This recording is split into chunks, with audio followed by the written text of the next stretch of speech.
Today I will be discussing the various types of point mutations that can occur in DNA during translation.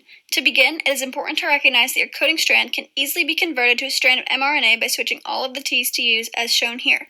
This is done because mRNA does not contain thymine, it instead contains uracil. Each of these codons will code for a specific amino acid. Here's our strand of mRNA that was derived from our original coding strand, along with each of the amino acids that each codon codes for. It is important to note that the reading frame begins with the start codon, highlighted in green, and ends at the stop codon, highlighted in red. So the last two codons after the stop codon can be disregarded for now since they are beyond the frame.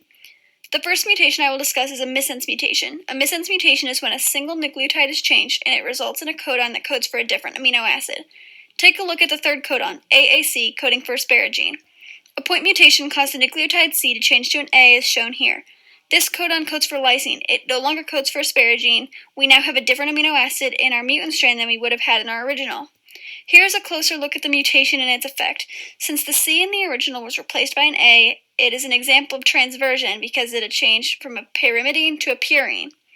Now I will be moving on and discussing nonsense mutations. A nonsense mutation is when a single nucleotide is changed, and a codon that originally coded for an amino acid now codes for a stop codon.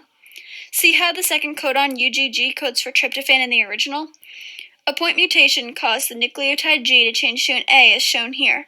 This new mutant codon is a stop codon, causing the termination of our reading frame, kicking the codons that come after it out of the reading frame. Let's zoom in again on the mutation and its effect. Since the G in the original is replaced by an A, it is an example of transition because it is a change from purine to purine. Next up, we have silent mutations. A silent mutation is when a single nucleotide is changed, but it results in a codon that codes for the same amino acid as the original.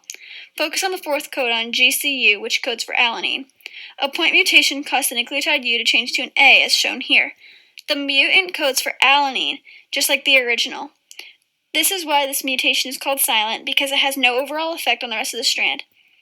Here's a closer look at the mutation. Since the U in the original is replaced by an A, it is an example of transversion because it is a change from a pyrimidine to a purine.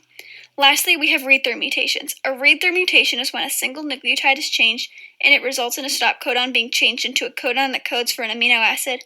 In our original, UGA is our stop codon.